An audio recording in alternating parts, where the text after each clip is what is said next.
All right, guys, welcome to a new episode of the Type1lifting podcast. I have author, TEDx speaker, entrepreneur, and director of business operations for Underdog Athletics, Jared Graybeal. How you doing, man? I'm good, man. How are you? Not bad, dude. I was looking at your LinkedIn page, and it was like insane of like what you've done so far. And like I'm obviously a little bit older than you are. I'm like 43, so you've done so much in your life. So it's crazy. Thanks, man.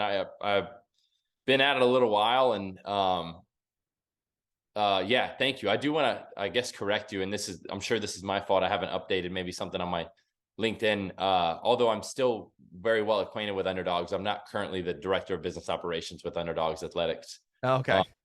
Just for a little context, I stepped out of that role right before we hosted this last Zalos games in Las Vegas. So like prior to November, but there's no real story there. So it's like, we're still all family. And I just, they were at a position where honestly, they didn't really need me. So, Okay.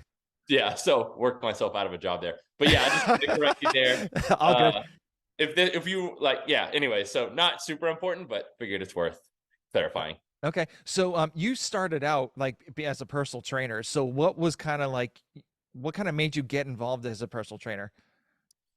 Um, yeah, I'll try to, I don't want to make this story too short or too long, but I started selling weed at 11. I was raised, I guess you could say, on the other side of the tracks, Hmm. and progressively did that from like 11 to 17. And when I say progressively, I started with literally like a $20 bag of pot and made like 25 bucks all the way until, when I was 17, I was living on my own and distributing much more than that. And I had gotten arrested, got caught, got arrested. There was this big ordeal with like, this like narc unit and crazy Yeah. story. Went to county jail somewhere after my senior year of high school. But prior to that, when I had to quit smoking weed while I was waiting trial, they began to drug test me. And so like when I was a pothead and a pot dealer, I was all in there, like as much of a specialist you could be in the weed industry. Like that was what I was. Hmm. Um, and I wasn't super active, but I've always been like lean and kind of like had a six pack at 12 years old or whatever. And so quit smoking weed, long story short, didn't know what else to do with my time. And I started lifting with a couple friends. And then shortly after that is when I went to county jail. And so when I started exercising, I was like, this is amazing. Like I felt so good and self-empowered. At the same time, I'm a senior in high school and I'm starting to build like a chest and some biceps, right? So I just fell in love with the process and would study and read everything I could about it. And then I went to jail like a couple months later. Hmm. So in county jail, I would make these workouts up every day. Imagine COVID style at home workouts, right? Because jail is nothing like the movies, where there's like weight benches outside and people like bench pressing. They would kill each other with those things. Yeah. Um, so you're in a dorm that's like dimly lit with yellow lights and like a phone booth you can do dips on and little picnic tables you can put your feet underneath and do crunches. And so I would make up these workouts every day. And so I got to a place where after breakfast, guys would come to my room and be like, what's today's workout? And this is long before CrossFit for me. And we would, there was these beds in the room. You could like fold the legs of a bed and Hmm. someone lay on the bed and would get underneath it and bench press the bed. Right. So I'm making all these random workouts up. And one day this older gentleman in county was like, Jared, you should be a personal trainer. And obviously I was having like an identity crisis because I had sort of anticipated selling weed, not really my whole life. Like I wasn't that closed-minded, but it was just, that was my near-term plan. I Yeah. was really successful for a 17-year-old kid. And so I was on this journey of like, crap, what do I do when I get out of here? Clearly crime isn't cutting it, right? Like in the state of Florida, especially. And so he was like, you should be a personal trainer. And I didn't know what that was. Like I wasn't raised in the gym. I didn't like go to the gym with my dad or something like that. Hmm. And so he was like, yeah, you get paid to work people out. And I was like, what? It's like, that's a dream job. And right when you hear that as a kid, you think I get paid to work out with people. And it's clearly not that, Yeah. but Yeah. it's Yeah. close. And so when I got out, I literally, like, I remember it was probably the third thing I did. Like my mom picked me up and we ate Denny's. And then I went home and plugged in the router and, asked Jeeves like how to be a personal trainer, right? Gosh, Because that's old school. Jeez. yeah, I know there's a ton of people who will have no idea what that is. Hmm. Um, and so, yeah, so I literally was like, how to be a personal trainer. I remember it was two things. One, get CPR certified. Okay, cool. I paid $50 at Winter Haven Hospital to become CPR certified. And then I pursued a personal training certification. And then like, also this is back in 2008. So the economy had just sort of crashed. But also like you couldn't apply online everywhere quite yet. Like this is Hmm. just a different time. And so I was going door to door with a resume trying to get a job. And so like I was going to say, to make a long story short, but that's not true. Um, I went to a Gold's Gym, and really the chicken and egg conundrum kept pushing me back. Like, hey, we love how passionate you are, but you don't have any experience. And I'm like, well, how do I get experience if no one will hire me? However, I had a ton of sales experience because while I was selling pot, I was part-time telemarketing at a place called IUPA, the Hmm. International Union of Police Associations. And so I had a ton of sales experience, and of course, with my criminal background. So I was hired as a salesperson at a Gold's Gym instead of a personal trainer, and ended up doing some training on the side at the gym, like not, whatever, not like hired for it. And then eventually became a sales manager, eventually became a GM of that gym, went on to become like a personal training director, and then like an area manager and fun stuff like that. So that's what ultimately got me into the business. Okay. I heard in a podcast that you typically for your personal training style, you added, you pretty much doubled the price because you thought like with your experience and your expertise, you're worth that amount. And typically for me, when I was personal training, like they had a salesperson there and they would like say, hey, you'll pay for what, like $50 for a half an hour, and like they get like half of it. And Yeah. so, because obviously, like you want to get as many clients as you can, and then, but like, what was your thought through the whole process of like doubling your price to, to do what you wanted to do?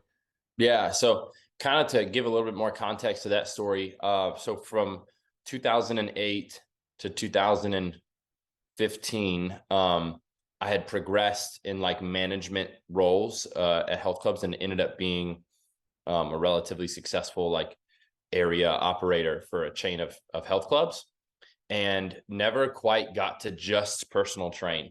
So, but when I was doing some stuff on the side, I was relatively cheap, like 40, 50, $60 an hour. So that was when I was real young, and it was just like whatever people would pay, I would train them for. Hmm. But then as I matured as a professional and continued to educate myself, both through experience personally and professionally, but also like continued education through NASM master training courses and all that fun stuff. I spent a ton of time, energy, and money on continued education. Um, when I left the chain of health club, I left the health club industry to become a independent personal trainer. I was much more matured at that point and much more experienced. And Hmm. so I felt, because of my education and my experience alone, I'm worth more than what plenty of people are charging, in my opinion, at the time. But also because of my passion and dedication, because just something about me is like, I'm a learner.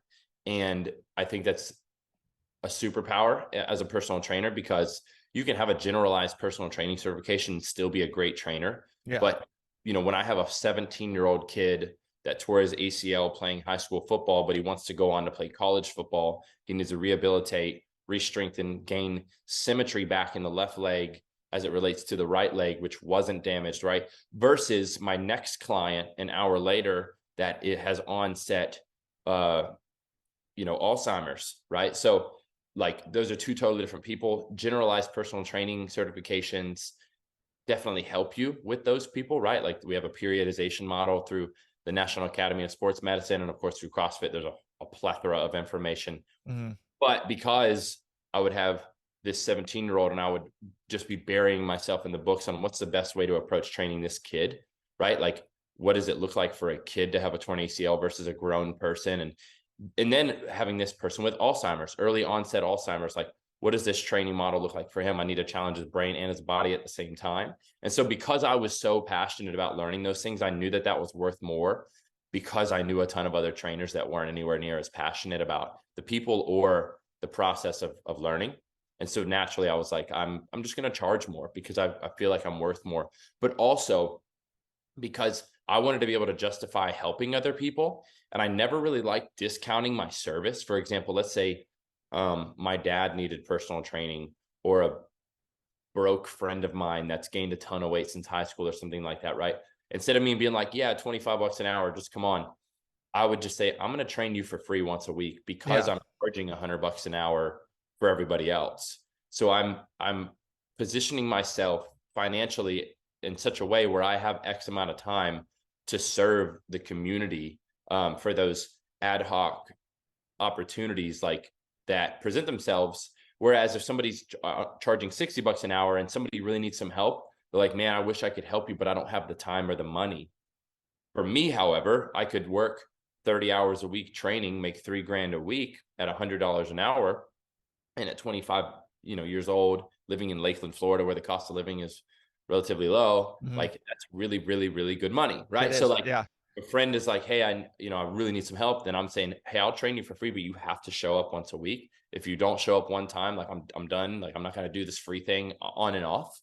So yeah, anyways, that was my mindset towards that, is like, price yourself where you're confident that you deserve, like the value that you feel like you present to the world and to this particular audience, so that you can afford to serve where people can't afford you. Which also leads to, and I know you didn't really ask about this, is like, okay, well, the next question is, how do I get to a place where I value myself there? Invest in yourself, right? Hmm. Like I spent so much time, money, and energy on learning about my trade to where I was confident enough. And there's people that are like, Jared, I'm not that confident. Okay, we'll learn more, get some more practice, get your reps in. Like it took time for me to get there. I didn't just like get my cert and say, all right, well, I'm being $100 an hour now. You know what I mean? Yeah. Yeah. Yeah. For me, so I was personal training for, gosh, for a very long time. Like even in the Air Force, I was training like 150 people, and obviously it was like I was getting paid in the Air Force, but like not like $100 per hour. But it was like so hard working at like a global gym that, like, they took a percentage off, and it's just like, yeah, I want to make more money, but obviously there's other people that are pretty cheap, but they just want to get, personal training. So you're kind of like, okay, maybe I'll go for like this rate, Mhm. instead of like a higher up rate. And then it's at to the point where like I realized I'm like, if I need to make $60,000, I need to work 6 days a week, 12 hours, no breaks. And I'm like, this is not, I Yeah. couldn't do it. So I left doing it. But I love personal training. Like I would like listen to podcasts, read books, like all that stuff. And I wish I can go back, but I don't even think it's even possible for me now. Yeah. No, I feel you. And it's like, for me, it's a numbers game. And my way Hmm. that my brain works, which is kind of overwhelming sometimes, is like, I quantify everything. And math is just like constantly my brain, there's numbers everywhere. Yep. And so the way that I looked at personal training was like, I had this fear, of course, of like, what if I'm too expensive? But at the end of the day, even let's just say Lakeland, for example, there's, I don't know, 300,000 people that live in Lakeland, Florida. In order to be a full-time personal trainer, realistically, full-time in the training world is like 35 hours a week, because you have program design, you have reschedules, you have, people that go late, whatever, right? So 35 hours a week, which the average session's half an hour. So that's 70 sessions a week on average. The average client is 2 times a week. So the average client is 1 hour a week, right? So I needed 35 clients to technically be full time. And so when I think about that, I'm like, well, there's 300,000 people that live in this city, and I need 35 to be successful and like full time. That changes my perspective, because if I'm at a price where like some people are saying no, well, at least I have 299,970 Yeah. more people to go. You know what I Hmm. mean? Yep. And so instead of like the rat race of trying to keep up with the $50 trainer, that obviously is more affordable for many more people, I would have that higher rate, but also have this realistic mindset of like, okay, high standards, but there's so many people here. That's like, if you have an expensive steak restaurant and you're scared that Outback is $20 a steak and you're 50, people are going to buy that $50 steak. Hmm. But the most important thing was I knew how to sell, like, especially in the fitness industry. Um, I'm pretty confident in saying that I'm a hell of a salesperson when it comes to fitness related stuff like gym memberships, personal training, Yep. because I believe in it so much. And I learned from years of experience how to build so much value, like from working in the global gym for so long. They literally, it's like, you know, it's survival of the fittest in that industry. Like you either make nothing in that industry or you make a good amount because you're good and you have to learn how to sink or swim. And so I learned how to sell to all different walks of life at a high rate. Like even the health clubs, you know, they're 70, $80 an hour for training, despite what the trainers are making from that, which is not very much. No. So I had already learned how to like build value in sale long before asking for money. And so like a lot of the reason for my success as a trainer was once I got them signed up, I was a good trainer, but I was also really, really good at selling people on the process. Like they would come in, do a consultation, I'd walk them through the gym, build a short workout based on their goals that day, but also based on their goals long term, give them a little bit of endorphins that first day, but also a challenge to know that they need a trainer. So a lot of psychology involved in that first consultation, and my closing rate was like 90+%. So like you have to learn how to build value and even maybe recognize that this is like a master class on selling personal training. So I'll wrap it up here, but like recognize, yes, I do have expensive rates. And, you know, in Lakeland, Florida, again, where the cost of living was so low, I had a sticker shock for many people when I was like, yep, it's $100 an hour. However, I usually recommend half an hour. So that's going to be 55, half an hour. Twice a week, it goes down to 50 an hour. This is what I recommend. It's $50 a session, 2 times a week. That's $100 a week. It's $433 a month. We bill monthly. You don't have to pay, you know, for 20 sessions up front. What card would you like to put on file? But long before I do all that, I say, what are your goals? Okay, why do you have that goal? And we identify the X factor, peel the layers behind the X factor, right? Some people say they want to lose 10 pounds, but in reality, Susie's soccer mom went to put on her favorite pair of jeans, but she hasn't wore them since last summer and they don't fit anymore because she gained 10 pounds through the winter. And Mm-hmm. she's about to have a girls' night and she's embarrassed because she can't wear her favorite jeans. And then she comes to the gym the next day and says, hey, I want to lose 10 pounds. And I'm like, well, I know that you want to lose 10 pounds, but why? And so getting her to express, honestly, I felt insecure because I went on a girls' night and couldn't wear my favorite jeans. That's why. Mm-hmm. Like 10 pounds is irrelevant. Yeah. But you want to wear your favorite pair of jeans. Let's focus on that. Mm-hmm. Right. What have you been doing? I haven't been doing anything for years. Oh, okay. That's okay too. Let's start slow. Right. So like if you can look at the psychological element of why people walk into the gym that day and help them associate that with the work required, because it's going to be hard work. That's what I did. And I loved it. I miss it. Damn, I should have talked to you like years ago.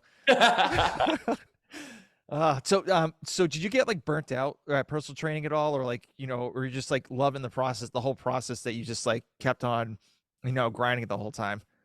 There was periods of time like in the health club industry for sure. I was burnt out, but as a personal trainer, I wouldn't say that I generally ever got burnt out, but that's because I quickly transitioned to starting Superfit Foods. So Mm-hmm. when I was really like loving training is when I started another company and I had to like um you know, begrudgingly stop training to run Superfit Foods. So it was like Superfit Foods started May of 2015. This is when I was a full-time trainer. So we got like half of my clients signed up on Superfit Foods. That was awesome.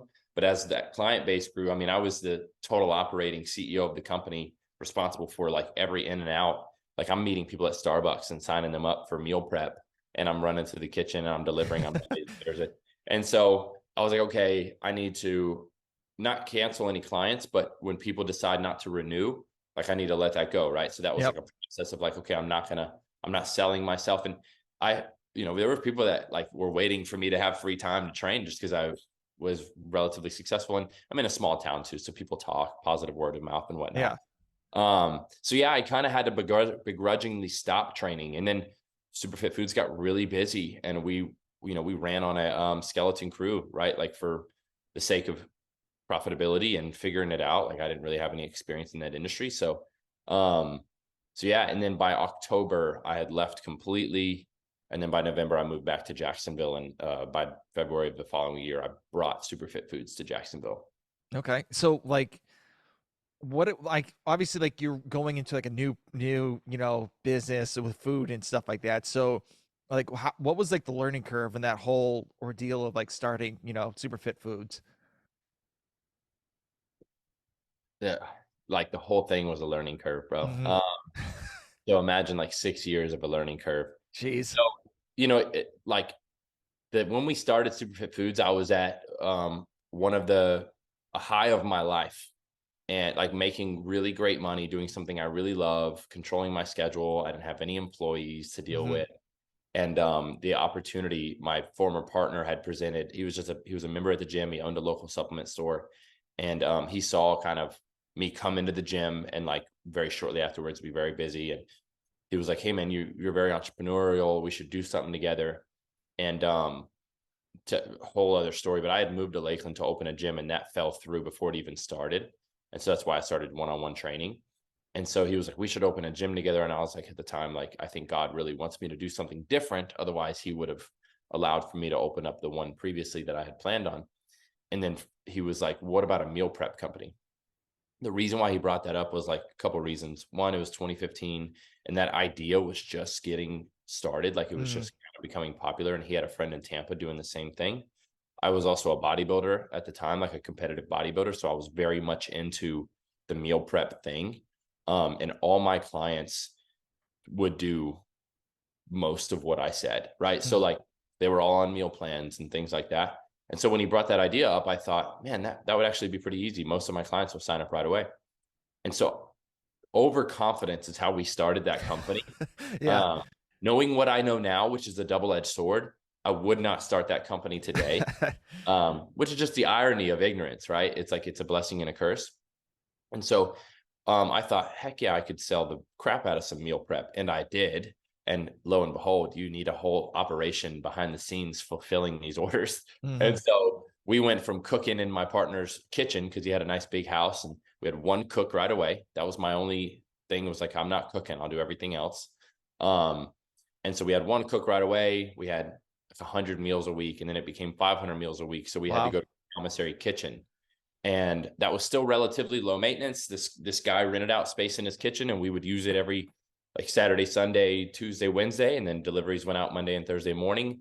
So we built the operation, and like I'm very operationally minded. So early stages, it was kind of like, this is working really well for me. Technology wise, we were super behind. I mean, we would take orders, and I was writing them in Microsoft Word and sending that via email to a cook. And then we brought another cook on who was actually my brother, who is actually my brother. Super smart dude, worked in the restaurant industry. He moved everything to an Excel sheet, and he started building systems in the kitchen where I was building all these external systems for delivery and all that fun stuff. Then we outgrew the commissary kitchen, and that's when it got real. So by August, so May, June, July, August. By August, in 3 months, we had gotten to like 150 clients. It was, which is Wow. really fast Yeah. growth rate. And the average client's $100 a week of reoccurring revenue. So it's a lot. Um, so we decided to build a kitchen, and took $100,000 loan from the bank. And that's when it got real. And me and my partner sat down, like, do we really want to do this? And again, overconfidence, it was like, well, we're crushing it. Why wouldn't we keep doing this? And I was really enjoying the entrepreneurial journey, and I was learning a ton because this is a different field for me. And we were changing a lot of lives, man. Like we had diabetics. I remember two in particular. And I'm not super educated on the type of diabetes, but it was like a reversible type of diabetes. So maybe type two. Type two. Yeah. Type two. Yeah, so we had two guys that I can remember, like I can picture them, I know their names and everything, that had came off medication after like 6 to 8 weeks of eating our food, because we were able to custom build their meals with certain amount of carbohydrates, etc. And we made it so convenient. We were the excuse-free platform for eating clean. Hmm. And so I was just loving the journey. We opened up a kitchen, and it became kind of a nightmare. But but at that point, there was no turning back. Me and my Yeah. wife were over $100,000 in with the bank, and taking a small salary, and I had quit personal training a lot of my clients. And so it was like, I am building a company. I am hiring people. I am building systems. My brother's running the kitchen. There's a whole story there. So yeah, learning curve. It was because we grew relatively quickly. We weren't one of these Bitcoin companies that became $1 billion overnight by any means, like thank God in reality. But we grew on average 2 to 3 times our revenue each year. Yeah, for the first like 3 years, that slowed down. Still had a great growth rate, but that's certainly slowed down because multiplying by 2 gets harder every time. Yep. Yeah. Yeah. So we were growing really fast. So we went from that one kitchen, and then I was like, I'm going to go back to Jacksonville because I'm bored in Lakeland. And so we expanded to Jacksonville, and we would launch this delivery model to local gyms throughout North Florida. And we put refrigerators in these gyms. So now our home delivery model expanded to a gym delivery model, and we're marketing to gyms. And I'm learning more about digital marketing, and Facebook ads became really popular. And Mhm. so I'm every stage, every season of growth, I'm learning new things. We're hiring more people, and I'm learning, oh, wow, this is what it's like to run a company with 3 employees, 5 employees, 10 employees. A lot of our employees are back of the house kitchen people. Those are not people I'm used to working with because I'm used to working in a health club, 2 totally different cultures, right? Mhm. So I need to learn how to level with these guys and gals, mainly guys in the kitchen. And then I'm building a marketing and customer service staff, mainly women, not because it's just the demographics that Yeah. It's end up. just the way it is. Yeah. Yeah. Yeah. Um, and so just, oh, wow, now I've got a company with 20 employees, 6 of which are females. Like, what is it like to, there are nuance to how you communicate with different people. And then, of Mhm. course, over time, like the world is more sensitive. There are things you can and can't say in the office. You know what I mean? So it's like always learning, because you can go in the kitchen and shoot the shit with these guys, and they're more inappropriate than most people. You know what I Oh mean? yeah. Yeah. And then you go to It's the like a gym. It's office. like a gym locker room. Yeah. Yeah, exactly. So it's like learning what does that look like, and what is the right way to do that. And I'm a Mhm. Christian, so there's even more nuance there of like what's it like to lead with God at the center, even though the majority of my employees aren't Christian. So it's just so much learning through every stage. Every part of it was a learning curve, and then deciding to sell, or then COVID, and then deciding to sell, and then selling, right? Like learning curve, learning curve, learning curve. So I lost so much sleep throughout that 6 years. I feel like I've gained so much youth back since selling the company, Mhm. which is just extraordinary. But yeah, man, a Yeah. You lifelong probably series. you probably got some more hair back too. I feel like I have, yeah. Anyways, like some of the grays have gone away. Not that my life is like perfect now because there's no such thing, but it's certainly more stress free. Mhm. And I wouldn't take it back for anything. But running a restaurant that ships nationwide, like we started shipping nationwide, 2017, 2018, something like that. That's a learning curve. Dealing with that level of customer service, broken containers. Do we get new containers? Right. So just so like running a restaurant in general, but running a nationwide, fully customizable meal prep company is, I think, one of the hardest businesses I'll ever be involved in my whole life. Yeah. I mean, well, you could look at Ice Age Meals too. They closed down. They were on Shark Tank and everything, and you know, it just wasn't working after a while. And that was a good thing that you sold. So Yeah. And, we, to that, it's like, it is a great thing that I sold. I mean, many entrepreneurs will go a whole lifetime without having the opportunity and the luck to be able to do something like that. But what's important, I think, is like we didn't sell before a bad time. Like the company that bought us is thriving. It's a public company based out of Texas. Like I didn't like sell it and then it like crumbled and I'm like, haha, like yeah, yeah, yeah. it's they're doing well, and they've put, like, when I sold the company, there's standard operating procedures and all these manuals on how to run the company and how to grow the company and what that managing that dichotomy looks like. And so yes, I'm lucky to sell, but they were, in my opinion, lucky to buy as well. Like it was a really good win-win, I Yeah. think. Of Awesome. course, Awesome. but Yeah. So when did CrossFit come to your life? it's a funny story. So my buddy Ben, I'm gonna say his whole name, not that it matters, but in high school, and he was super athletic, played all the sports, and right when we started lifting, like chest Monday, back Tuesday, all that fun stuff, Yep. his dad owned like a ton of real estate in town and a CrossFit gym. It was like one of the first 50 gyms in the world. CrossFit Lakeland opened up. And so I was familiar with it. And he was like, hey man, they do a free drop in on Saturday. You should come. And I'm not an athlete. I skateboarded competitively as a kid. Like I was a pretty good skateboarder as a kid, but we didn't have the money for pads for like traditional sports. Right. So like, and I never went to like summer camp or any of that normal kid stuff. We were just Hmm. obviously too poor. And so never really gained that level of athleticism that's required to like be interested in CrossFit. Like former athletes, military, first responders, like those were the first groups that like, corralled around that methodology. And so he was like, yeah. I'm like, oh, what is it? He's like, oh, I do like rope climbs and kettlebell swings. I'm like, nope, never, no. Like you don't bench press and do bicep curls, And so right away I was disinterested. Like we Yep. laughed at people who ran for fun back then. You know what I mean? Like, Mm-hmm. and that's 2008. So I was introduced in 2008. Got interested in like 2015 or 2016 when they first started televising the CrossFit Games. Yep. I'll say like Rich Froning was the first person I was like, okay, I'm interested in CrossFit because of Mm-hmm. that. Because no offense to the Spielers or the others, but like they weren't, I wanted to be jacked and shredded, and they were more like runner kind of bodies and stuff like that prior, the gymnast runner bodies. Um, and so, no offense, obviously, for anyone with a gymnast runner body, but Yeah. I wanted to be jacked. And Yes. so that wasn't my forte. And then when I watched the games, and I'm like, that's amazing. And then I went and tried it. I'm like, that's very hard. So I'm going to just not do that for a little while. And then with Superfit Foods, our expansion model was put fridges in gyms. And so naturally, we became ingrained in the CrossFit community because we had over, I think, 20 plus of these double door refrigerators where people would pick up their orders in CrossFit gyms throughout Northeast Florida and throughout Central Florida, like in the Lakeland area. So I became well acquainted with the CrossFit community, sort of had one toe in, nine toes out kind of thing, professionally. Yeah. And Yeah. would set up a booth at the open. I would have enough staff to where we could have like 2 or 3 different tents and food at the open whenever the open had 5 weeks. And gyms would do events and drink Budweisers afterwards and stuff, like the old school CrossFit days.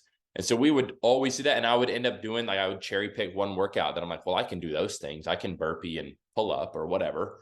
And then I would just get mashed. You know what I mean? Like, because I had Yep. no gymnastics ability. I'd end up doing strict bar muscle ups and, wall balls or something like that.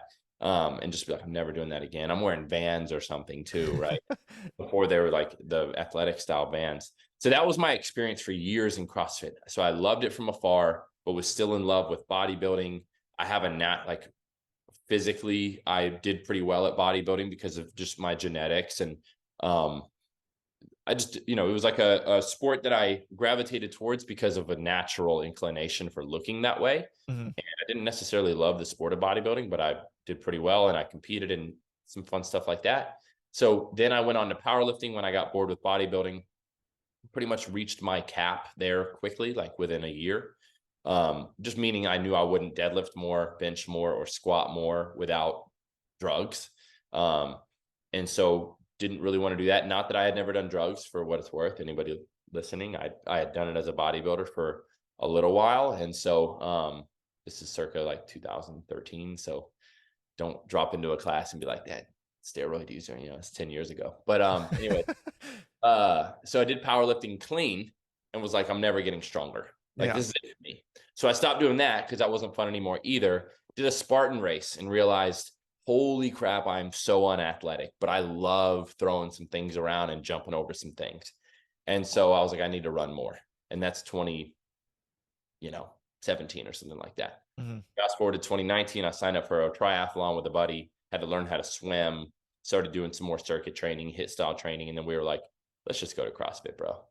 And there's a handful of really cool CrossFits in Jacksonville, especially Jacksonville Beach. So there's one that was like right off a major road, a block from the ocean.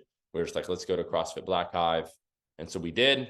We signed up April of 2019. And, that was it for me. I've lost like 20 pounds since then. Nice. We signed up, I was like 100, not 100, I was like 200, 205. Lost like 10 to 15, 20 pounds over that time. And I fluctuate now, but ended up doing the triathlon and just stayed at CrossFit. A couple of the guys left and I just stayed and loved the community. And now it was really cool because it actually did help the business, because not only do I have fridges in these gyms, but now I'm a part of that community.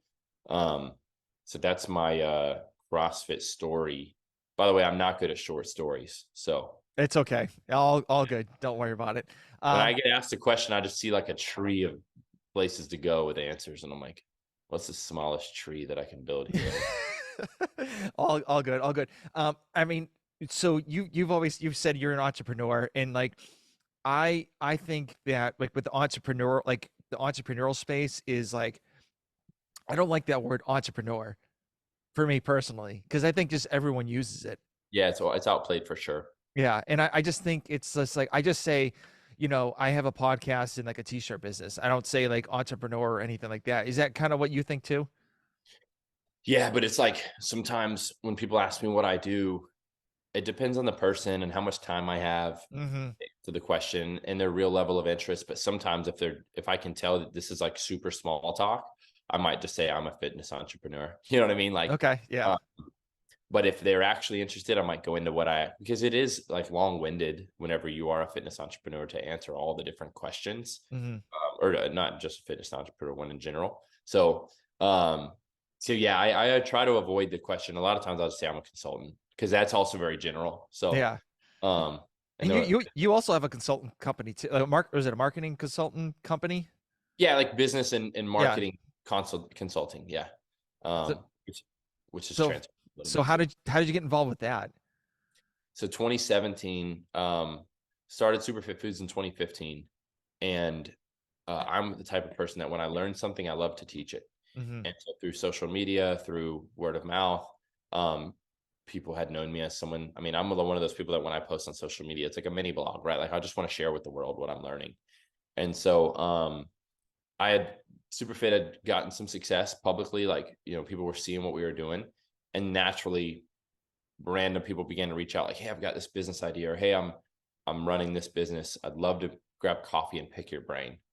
And so early stages I was like, sure, and get coffee. I have no ambitions at the time of like, I guess I didn't have like the confidence of just starting a consulting company. But really after having a couple coffees and being like, I can't just do this for free. Mm-hmm. It's kind of like at the trainer, someone's like, oh man, come train me. You're like, okay, well, the first session's free. After that, like I got it, here's my rates. And so after a handful of people were like, hey, I'd love to get coffee and talk about business, I'm like, I'm actually consulting these people, and I should have a legitimate business structure, really just to build them separate from Superfit Foods and not to take cash because I wanted to be a professional. And so that's where E3 came. So in 2017, I started E3. It was really super behind the scenes. Like it was just a legitimate way to build people for helping them. And E3 stands for encourage, educate, and empower. Okay. And so started E3 Business Solutions in 2017 and didn't pursue anything. All my clients over the years have been word of mouth. And it's when I was running Superfit, I would turn people down at E3 because, of course, I didn't necessarily have a ton of free time. Mm-hmm. But then sold Superfit, of course, 2021, and E3 has evolved into being more of what I do. It's still very part time for me because I don't market myself.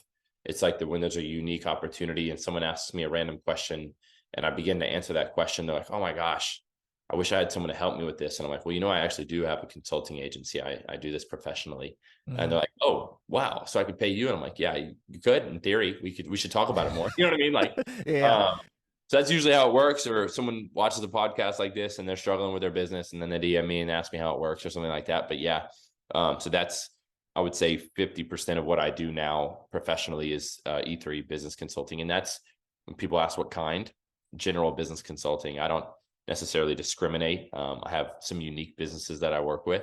Mm-hmm. Primarily my passion is in the fitness industry, but I think if you understand business at the molecular level, which I believe that I have a pretty good understanding of, you can broadly apply it to almost any industry.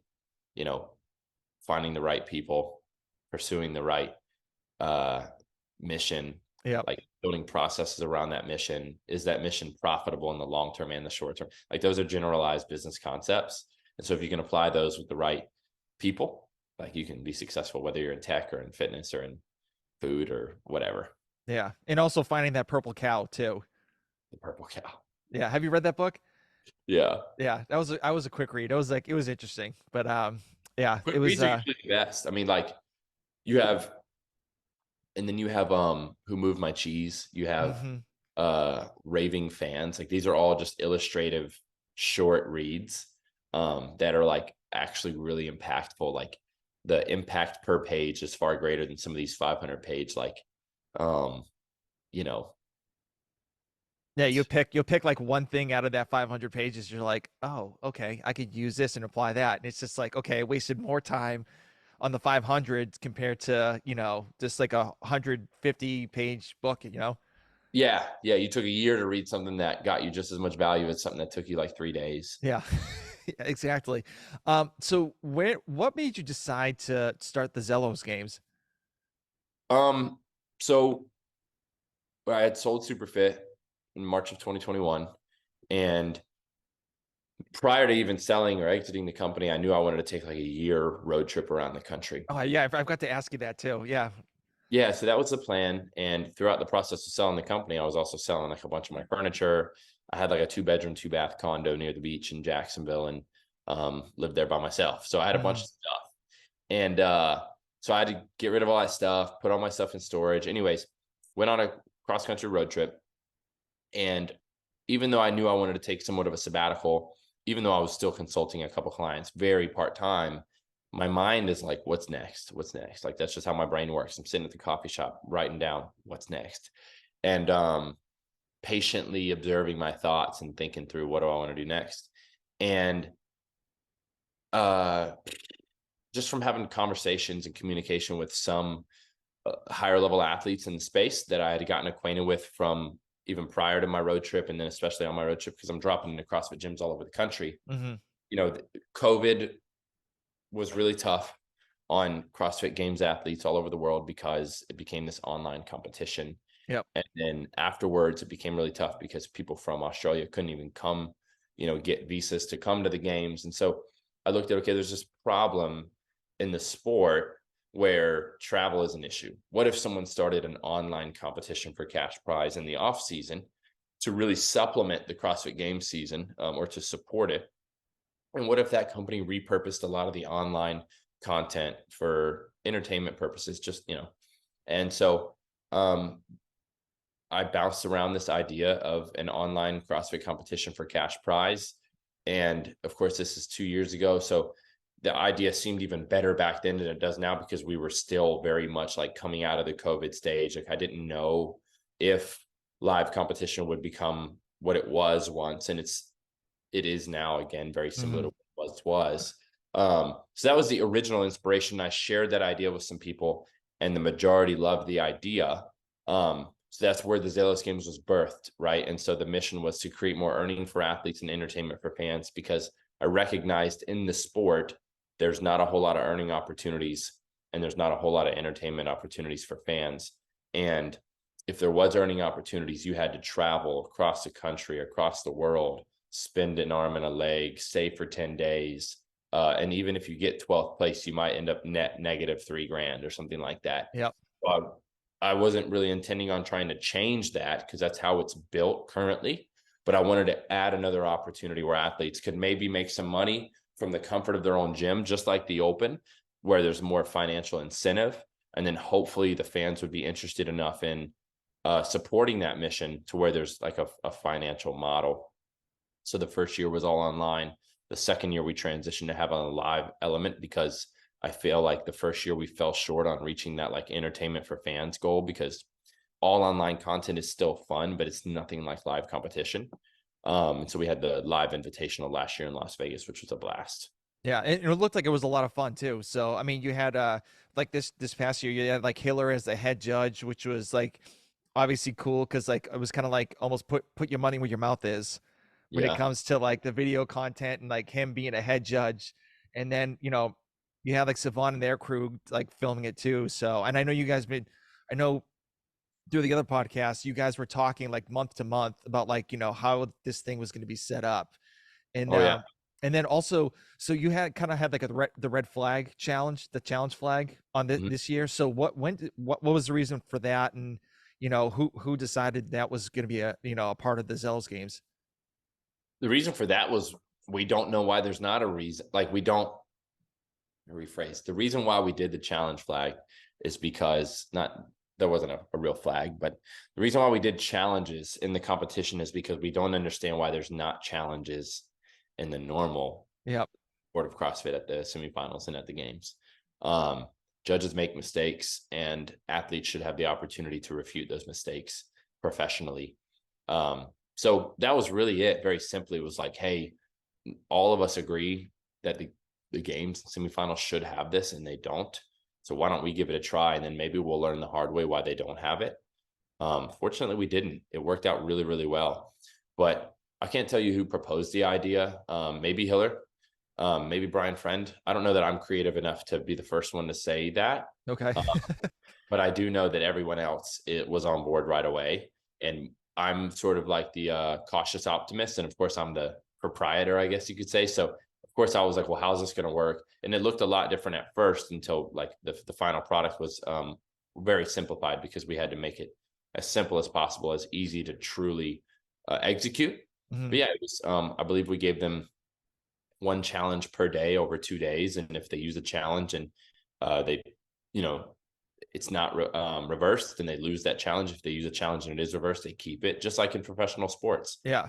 And it worked really well. It was actually really cool. Yeah, that'd be hilarious. Almost like a Bill Belichick of like, pulling up his pant leg and just taking the flag out of the sock and just like throw it, if you Yeah. guys did at the Zealous games. Like just like have like a flag and like everyone, like every person that's doing the competition in their sock and just huck it. Yeah, that would be fun.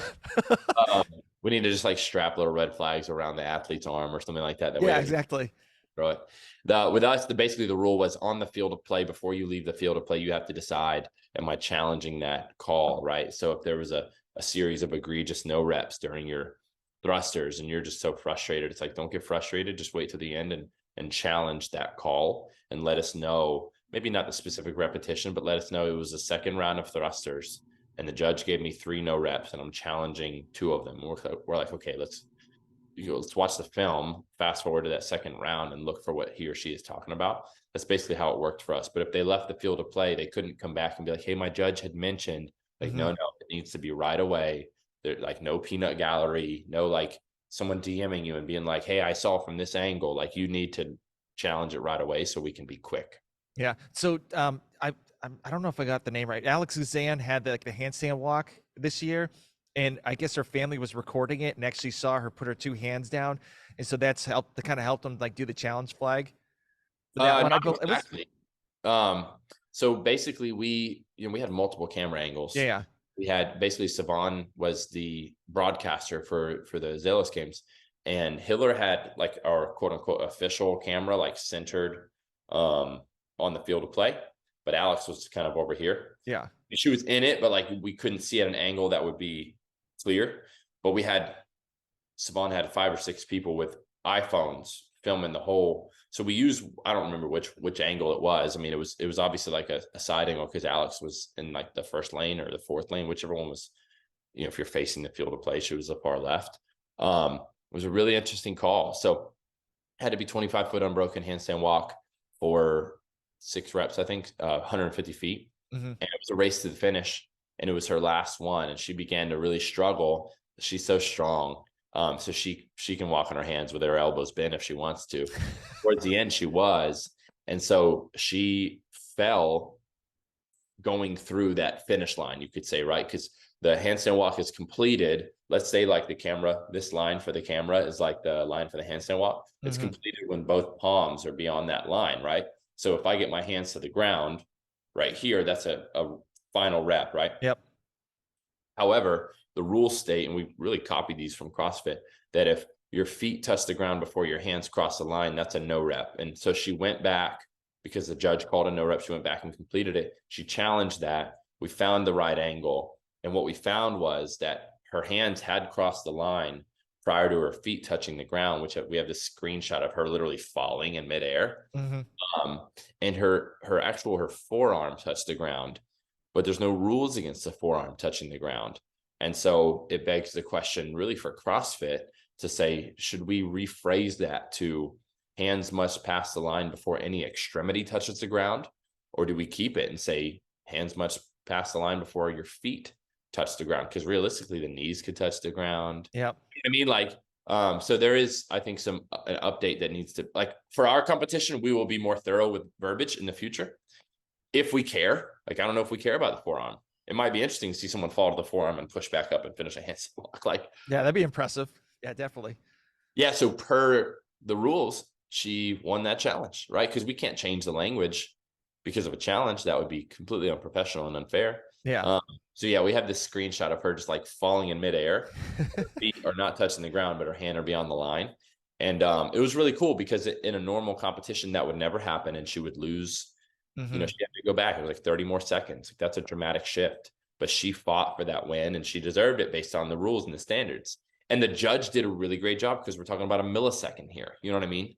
So it wasn't a judging error. It wasn't an athlete error. It was simply a microsecond, like fractions of a moment, where she was actually right and the judge was actually wrong, but only a freeze frame could have told us that. And Yeah. so I think the sport could use it. And I believe there are some conversations behind the scenes trying to lobby for something like that. Yeah, definitely, definitely. So do you have like anything that you want to add for like next year? Because obviously, like each year you're learning how like your competition works. Is there anything that you kind of want to add to for next year to make it better? We want more competitors. Last year we had 12 men, 12 women. This year the goal is 16 men, 16 women. I don't ever really want to get like hundreds by any means, but a little bit more. And more spectators, more workouts, right? So we had 4 workouts, 2 on Saturday, 2 on Sunday. Mm-hmm. And we worked really hard on creating a well-rounded program design for 4 workouts. Like a fully balanced test for 4 workouts is very hard. And Kiefer was our head programmer. Kiefer's so smart. Like, in retrospect, I mean, even going into it, I was really confident in our programming, but in retrospect, like, mainly Kiefer did such a great job of building a test. Long story short, I want to add more workouts regardless. So I think we'll do 6 like scored events this year. And that's mainly a few of the main changes is potentially 2 more scored events, potentially 4 more men, 4 more women for the live event. And the goal online is really just the same, but to grow it. Like, we Yeah. had 10 age groups, we had elite, we had RX. We just want to see those grow. And I think we'll have an open division this year. Okay, cool. Very cool. So are you looking to like move it to a different area too for like space wise? Not necessarily. That's one of the biggest not problems. One of the biggest struggles of competitions is affording the space where you host it. And Mm-hmm. it's a double-edged sword because if you can get a huge space, then you can get more spectators, means you can get more ticket money and you can get more sponsors because there's more spectators. But at the same time, the gym, although there is a cost to hosting it at this gym, I have a great relationship with the owners of Camp Rhino. We had a blast hosting it there. I loved the intimate setting. Yep. So for the foreseeable future, especially this year, we plan to host it at Camp Rhino again. 10,000 square foot facility, can fit up to 500 people. So Yeah. that's the goal, really, is like, Yeah. this year, if we're bursting at the seams, because honestly, last year we had, I think, 250 tops. So we didn't hit the goal of like spectator wise. So I would hate to have a building that's 3 times the size, Yep. Yeah. Yeah. Yeah. So it was perfect for the athletes. It was very intimate. Like, the spectators loved it. The brands loved it. The cameramen, like, the coverage was incredible. So no goal of changing the venue quite yet. But of course, it would be great if we outgrew it and we had no choice but to pick a bigger venue, because then the money's there and the people are there. So it's almost a no-brainer. Yeah. And also I found out you actually you're an agent too. Is it 3 people now, or do you grow it a little bit more? Grew it a little bit more. The agency is very much like how I operate my consulting business. Mm-hmm. I talk about it when people want to talk about it, and then inevitably, randomly, an athlete is interested, just like a potential consulting client is interested, and I just share with them how I do what I do, from learning a little bit from others, and then from building my own processes based on my experience in business. So I work with 5 athletes now. Okay. Very cool. Very cool. So, do you obviously like Arian Lowen's one of your? I think she was your first Yeah, yeah. first person. So I absolutely like. She's awesome. Like I every time I listen to her on a podcast or just like watch her on like a video, she's super nice and she's like always available to talk to people too, which is super cool. So, how did that get together? Yeah. Shout out to Ariel, man. She's like the people's champ. Yeah. Um, but so the Zalos games, first year, when serendipity is this wonderful, beautiful thing. Mm-hmm. I was acquainted with Jason, who owns X Endurance, or he's CEO of X Endurance, owns Lab Management, but at the time I didn't know about lab management or anything like that. I just knew about X Endurance, the supplement company, and I knew Jason. We were like friends on social media. We would DM back and forth from time to time. Seemed like a great guy. I guess maybe he thought the same of me. So we just stayed in contact. I thought of the Zalos games and I messaged him out of nowhere. I think he liked a photo, and I was like, oh, let me hit up Jason. And I said, hey, would you be interested in sponsoring the Zalos games? It's an online competition I'm thinking about starting. He was like, Hmm. yes, but also let me put you in touch with Cooper. And so Cooper Marsh was like Jason's partner at lab management. He had brought Cooper on as an agent, and Cooper just crushed it. So he's kind of the main guy at lab management. And so me and Cooper got acquainted. Cooper introduced me to a handful of athletes, like digitally, like, introducing them to the Zalos games and stuff like that. Anyways, throughout that process, hosted the Zalos games. Ariel Lowen won it. And I did a bunch of debriefs with the athletes that won the competition, at least the ones that spoke English. Yeah. And just to get feedback, what did you like about it? What didn't you like about it? And Ariel and me we got along well. She was really helpful with giving her feedback. And she's a Christian. I'm a Christian. I remember her at the CrossFit games the year prior, and people in the stands being like, Ariel, wearing like these white t-shirts where they just drew Ariel Lowen on them. So I knew who she was, and she was a sleeper in the industry, honestly. Oh yeah, She of won, course. Yeah. she won 13th at the games. And so I looked into her story. She had a really interesting story. So her and I had a conversation, and this is prior to me being an agent. I said, Ariel, you don't have representation. You should really pursue representation. I think you're leaving a lot on the table. Like, maybe you won't make millions, but I don't think she was making anything at the time. So like, Hmm. anything's better than nothing, right? So she reached out to Lab, and that's when Lab reached out to me, like, why don't you work with Ariel? And I thought that's a perfect way to start. Because I didn't necessarily just want to be an agent for the sake of being an agent, like Yeah. calling myself that and not actually having a successful case study. And so, because me and Ariel have these shared values, and because I had a passion for helping her, because she wasn't like switching agents, you know what I mean? Like, we could both learn together. And if I ended up really sucking, no loss on her end. And if she ended up, actually, she just needed to continue to do what she's doing, which she does great. Yeah. So it was really on me. Like, if I suck at this thing, she can go with someone else. And if I'm good at it, then I get to learn and maybe replicate that later on. And so I didn't have any ambitions of working with others for a long time.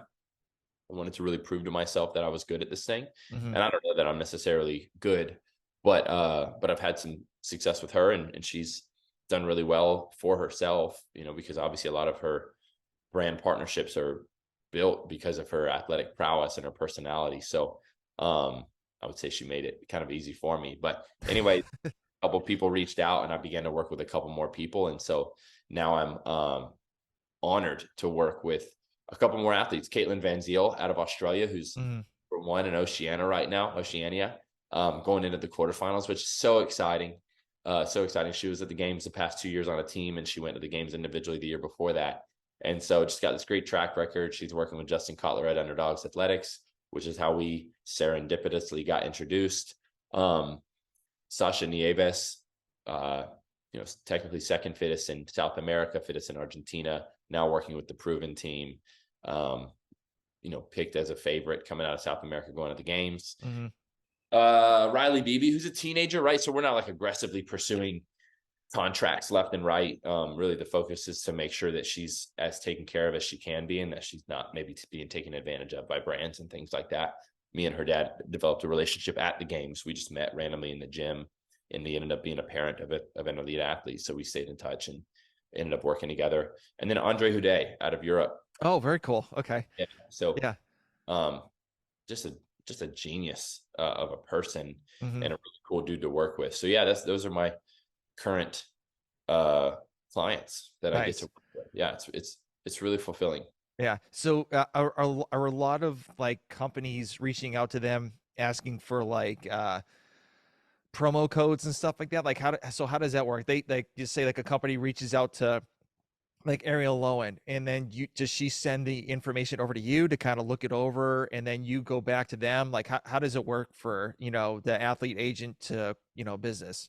Yeah, I can't speak to generally how it works, because um I don't know what all the other agents are doing, but I know what I do, and it's not like Ariel or Andre are getting DMs left and right from all these brands, and then they're just sending them to me. Because honestly, at the end of the day, if that's how it worked, then they wouldn't really need me too much. Yeah. I spent a lot of time building relationships, doing outbound communication, trying to match brands with the person I'm working with. So with Kate, for example, we looked at what are all the brands in Australia that she really meshes well with, that her values align with, that Yeah. see her promoting. I could see her on the website of this coffee company or this shoe company or whatever, right? So what I do is I try to start endemically, like, okay, Sasha's from South America. What are some South American brands where we can create a win-win relationship? Same with Europe and Andre, etc. But yeah, I mean, sometimes a company will message Kate or Ariel and she'll send that to me, and then I will communicate with that company and say, hey, thank you so much for your interest. I'd love to jump on a call and hear more about your brand. I did some research. I'd love to hear what you're interested in doing with so-and-so. So that's kind of how it works. The promo codes is great, like, but at the end of the day, my ambition is to build a living for these athletes, but a Yeah. justifiable living. I don't, we're not just going to ask for a bunch of money for no reason. We're going to try to create an equal exchange. Hmm. But sometimes a promo code is a part of that for sure. Really, the kind of the goal is like to make sure that they're not just pushing promo codes like that. We have, partnerships with these brands where we can build together, because a lot of the companies in CrossFit are small. No, Um, very small. Yeah. so yeah, so there's a lot of nuance to it though. Every conversation looks different. A conversation with a shoe company is not going to be the same as a conversation with a grip company, or a thumb tape company versus a supplement company, right? Like, it's all like learning about the product that they sell, trying to identify what their markets are. Does their market align with the athlete's current market? Are they trying to expand their market? So does my athlete have a different market that they could begin to market to, whatever, right? So like a lot of Hmm. just like boring business stuff to people that don't like it, but fun business stuff to me. Yeah. Is there any company that you would like to get into the CrossFit space to help out athletes and maybe, make their brands a little bit bigger? Mm. Or I a mean, company or companies you would like to work with? there's a lot, man, but I feel like it would be nice. The first company that came to mind was Gatorade. Um, Not that that's like my final answer, but like, there's these big brands that are in big sports that like, like Monster / Yep. Rank came into CrossFit, and that's great too, because although some people have kickback on that, it's like we need money. Hmm. Like, sport needs money, Yeah. right? Like, it's like, how does anything grow? It needs to eat, like, so you got to feed the thing, and this a sport eats money. But so like, when I look at a thing like Gatorade, it's this, people are drinking it no matter what anyways, whether it's powder or it's the 0 calorie or it's the regular or it's the new energy thing or it's the Gatorade protein bars. Like, they just have this sport brand that CrossFit could really use, and they have the finances to come in and be supportive without expecting a short-term ROI. Some Hmm. of the companies in CrossFit, which this is not a bad thing, they need to see a short-term ROI in order to justify continuing to support athletes. Yep.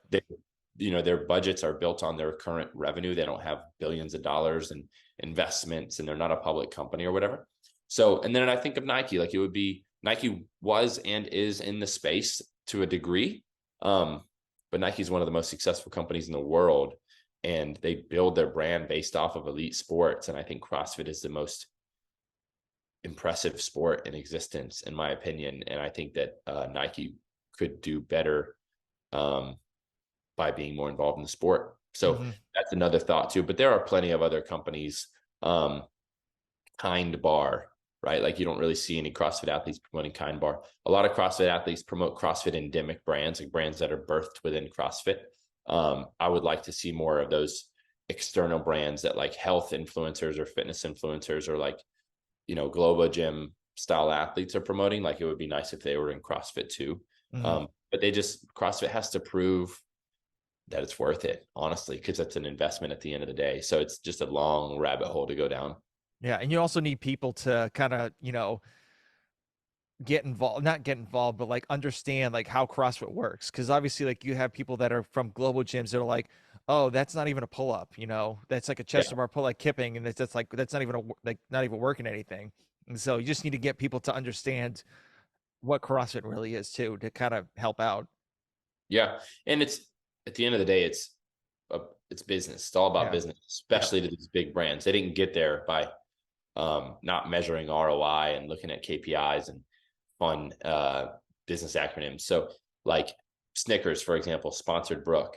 I'm speculating they didn't sponsor Brooke. I'm sure they did like a one-time thing, but like I'm speculating, but I guarantee Snickers was like, let's try out CrossFit. Who's the most popular CrossFitter out there? And Brooke was high on that list, if not the highest, right? So they were Hmm. like, let's give her money to promote our new protein bar, see how it goes, and then we might try the micro influencer strategy. And when I say micro influencer, it's like 20,000 to 100,000 followers. Brooke has like 1 million, right? So, and maybe they were like, wow, her ROI is crazy. Let's start giving some other athletes money. Or maybe they were like, man, that's not really what we wanted to see. We're going to pause on the CrossFit thing. Like, it's typically how it works from a bigger business perspective. Yeah. So we have to continue to build value in the sport, so other companies will want to come also add value and then gain value in return. It's about a value exchange. Long story Hmm. short. Yeah, yeah, yeah. So we're getting close to the end. So, one other question I have. So, I heard you have a Rivan, the pickup truck, the Revan, whatever. What is it, Revan? Rivian. Rivian. I'm sorry. So I've always been fascinated in those trucks. So like, why'd you buy one, and how do you like it? It's a funny story. So when I sold the company, I was like, all right, well, I'm about to be wealthier than I ever have been. What should I do with my money? And I thought, okay, well, in a couple of years, my truck at the time will be an older truck. So let me invest in a new car. I don't need it right away. I knew I wanted an electric vehicle and I wanted a truck. So I found the Rivian, and it wasn't going to come out for a while. So I just, put whatever down to get it whenever it came out. So finally by December of last year, it came out. They delivered it to me. And in theory, it's a really cool truck, but Rivian, the company, has a lot of work to do. I ended up giving it back Oh, 15 okay. days ago. Yeah. Wow. Um, you expect to get Chick-fil-A customer service and you get McDonald's. And at the end of the day, when you buy an electric vehicle, you are buying a piece of technology. It's not like Ford where it's tried and true. And then if it has an oil leak, just take it, drop it off for a day, they'll fix it. Like they're still figuring things out at Rivian. Um, and it died a couple times. They couldn't diagnose what was wrong with the battery. I had to get a rental car. Like the battery died, like it went from 30 miles left to 2 miles left in like a blink of an eye. And so Jeez. I ended up breaking down in the middle of Oklahoma. I had to get it like just some nightmare stories. And they just were not willing to do the right thing on the customer service side. So I ended up having to um, make some phone calls and get them to give me my money back. So it's very unfortunate because I loved the vehicle. Like Hmm. it was the type of relationship where like when things are good, they're great. But when they're bad, you need to be as far away from it as possible. You know what I mean? Yeah, Like, yeah, yeah, it was a toxic relationship. And I'm bummed, but I haven't bought anything new, but I may am getting a Bronco. I wish I had a better Rivian story though. Dude, those Broncos are nice. My wife has one, and those things are nice.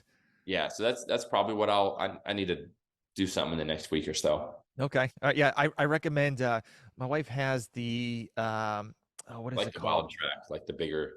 Yeah, she has the big one. It's a convertible, and it's oh, it's like a beachcomber one kind of deal. So yeah, that thing's pretty sick. Yeah, I like the Bronco. It's Yeah. obviously just the electric thing for me. I'm gonna have to wait on the world to catch up because that was a. Hmm.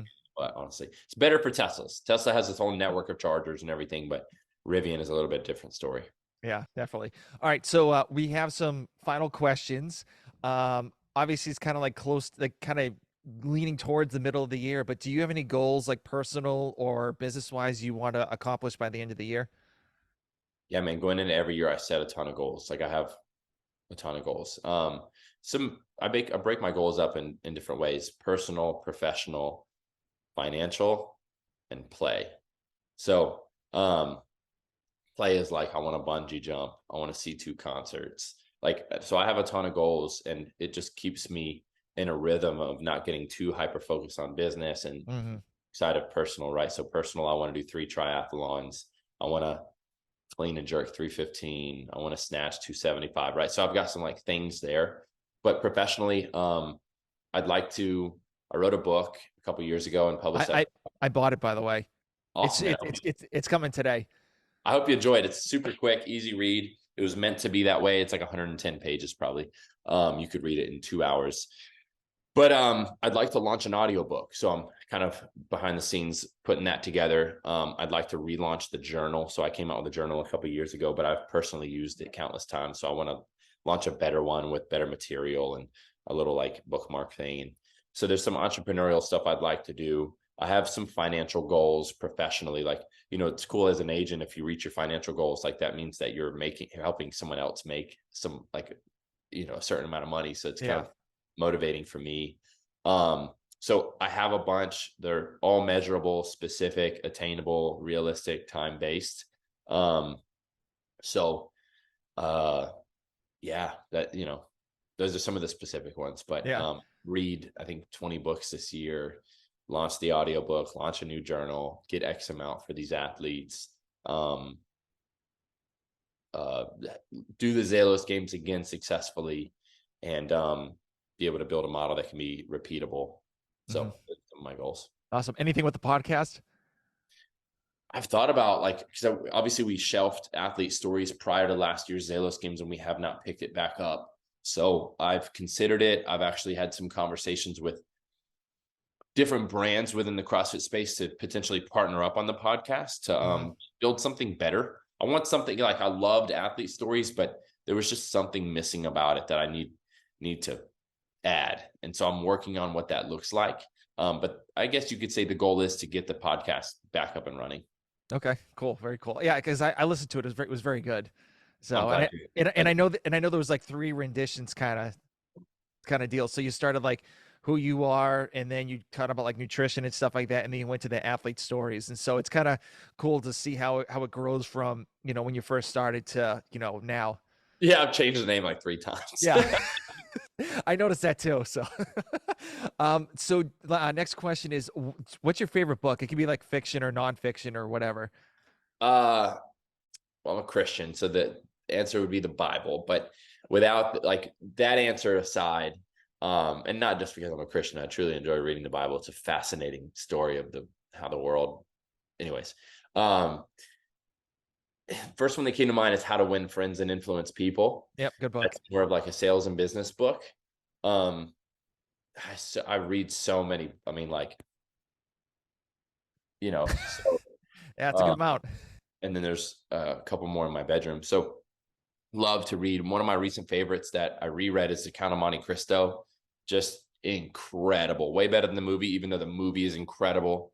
But man, if I were to recommend like one random book right off the bat, that's like pretty easy to read and fascinating to read, The Alchemist by Paulo Coelho, something like that. So those few came to mind, but it's really like I have all these business books I could recommend, Christian leadership books, self-help books, psychology and mental health. I just love to read about different things depending on the time of year and what's going on in my brain and my life. Nice. So there's a book I'm reading right now. It's called Make Noise. So it's about like podcasting, of how to like set up your podcast, interview better and stuff like that. I'll send it to you later. But yeah, dude, it's like a 200-page book, and it's like super informative. And it's like I'm reading it, I'm like, oh my God, like why didn't I think about asking these questions for people? Yeah, that's awesome. I'd love that. Yeah, I mean, like typically when I learn a new thing, I'll try to find a book about that thing. Like before I bought my first house, I don't even How to Invest in Real Estate book. You know what I mean? Like read the whole thing, checked off all the, you know what I mean? Like, okay. Yep. So I like that. Thank you. Yeah, I'll send that over. All right. So what's something that you like to do that nobody really knows much about? I'm pretty transparent. So and I put everything on my Instagram story, but what's something I like? I like to draw and paint. Only a few people know about that, but prior to fitness like that, when I was a pothead, like I was an artist and planned on going to college for painting and drawing. And so when I quit smoking weed, I lost a good bit of my creativity. So I try to draw and paint, once or twice a year. And so that's something most people don't know about me. I'll show you a piece of work I did a couple years ago. All right. Oh, nice. It's a good one. Damn, that's impressive. Thanks, man. So, yeah, it's like I love to do it. It just requires so much time and energy and focus. Yeah, true. Yeah. So I'm a graphic designer by I went to college for a graphic design degree. So I know how long it takes for like all that stuff to, work out. And so yeah, that's awesome. Man. Is there any other art pieces that you're looking to do? I mean, I started this piece last year. I got kind of frustrated and just shelved it. It's a pointillism piece of John Lennon's face. Hmm. The Beatles are my favorite band, so most people don't know that either. So like it, you know what pointillism is? It literally you're just taking like you're drawing an entire, it's Yeah, like this in all dots, right? dots. Yeah. And I just was like, I didn't know how long this was going to take. It's taking me way longer than I wanted. Yep. So I got a little frustrated, but I would like to finish that. But I love realism. As you can tell, like I painted an octopus and I love like underwater stuff. But there's like an elephant piece I want to do. I've got like the bones drawn out because I really like just drawing with pencil Hmm. and either doing all black and white, like shade with a pencil or a pen, or painting it with colors. And so, but when you start to add color, you're like, man, it looked really cool before I messed it up with this color. So yeah, maybe some more realism with either beach theme or like nature. Hmm. Um, I don't know why I like elephants, but like when you draw it, there's just so much detail to an elephant. Like they have wrinkles in every part of their whole being. You know what I mean? So, Hmm. I don't know. So those are some of my like thoughts. Okay. Okay, cool. So what is in your gym bag? Everything, bro. I have a Haven gym bag. Shameless plug here, but like it's at the gym now because I live 2 minutes from the gym and I coach part time at the gym now. But literally everything. I'm like 33 going on 70, so I've got wrist wraps, straps, sweatbands. I've got like some pre workout. I've got thumb wrap. I've got like a rad roller thing to like work out Hmm. sprints. I've got a vibrating gun. I've got a vibrating foam roller. I've got uh, two belts, like a heavy belt and a light belt. I've got knee sleeves, elbow sleeves, shoulder sleeve. I've got headbands. I've got my AirPods. I've got an Airwave mouthpiece, bro. Like this is like That's everything. Shit. That's crazy. I know. So have you ever seen? It's funny. The Big Comfy Couch. It's a show like I have my not. childhood. So I think it's like a Canadian show too. But this girl, the whole show takes place and she's like on a couch and she tells these stories and has friends come over, I think. And like she's like, oh yeah, this one time, and she pulls whatever it is out of the couch. She'll pull like her friend out of the couch. You know what I mean? Like Okay, that's cool. that's my gym bag. People are like, oh, I wish I had some voodoo floss. I'm like, hold please. Yep, yep. And I pull out the voodoo floss. They're like, man, Jared, do you have any extra wristbands? Hold please. Like it's like, oh, pre-workout with or without caffeine. Like Yeah, yeah. it's endless. That's awesome. All right, so next question. It's a little deep. So, let's just say this is your last day on the earth, and you have all your friends around you. How do you want people to know you as? Uh like I want them to know me as a selfless, kind, passionate person. I want them to remember me for like the contributions I made while I lived on this earth. Um, yeah, good or bad, I'm so productivity driven. Like Hmm. since I was a conscious being, since I was a little boy, I've always thought about how to make a difference. And like a lot of my existence is contingent on making a difference while I live here, even Hmm. though I know that doesn't actually change much because like where I'm one of trillion people that will probably exist over a lifetime. You know what I mean? But I just want to I want to die thinking that my existence mattered. And I want people to be able to agree, like, no, it did matter. So that's what I think about a lot. Awesome. That's that. But more That's a, importantly, I don't want to just die and have like invented the iPhone. I want people to be like, he contributed and he was good to be around. Like he was a good friend, a good son, Yeah. brother. Like, I don't want to just be like a super successful entrepreneur that was a dick. You know what I Yeah. mean? Yeah. And like it's I don't think being a dick through your whole life is worth it. So Right. Yeah. Like, um, I want the people that know me the best to love me the most. mhm. Yep. Awesome. So last question. So where can people contact you for being an agent? Like, your marketing job, your marketing, company, or pretty much anything. I mean, shit, you could pretty much ask you anything. So where can they reach out to you? Honestly, like, Instagram is the best platform to reach me. I mean, my email is jared@e3biz.com. But like, if you shoot me a DM on Instagram, I'll see it. Or if it's like one of those hidden ones, I'll eventually see it. Or follow me and then DM me. Normally that puts the DM in the open messages category. But yeah, Instagram, I'm working on like revamping my website. It's not super high priority. But anyways, Instagram is the best place to reach me. That's where I'm most active, probably too active. All right, awesome. Well, thank you very much for coming on. I really do appreciate it. Like, I was awesome learning about your story and all that stuff. And obviously, I'd love to have you back on.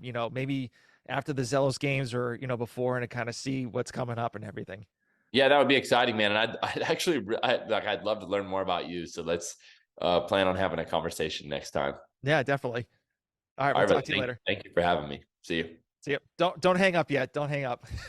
I'm used to it. Okay, all right. I actually had Drew Wayman.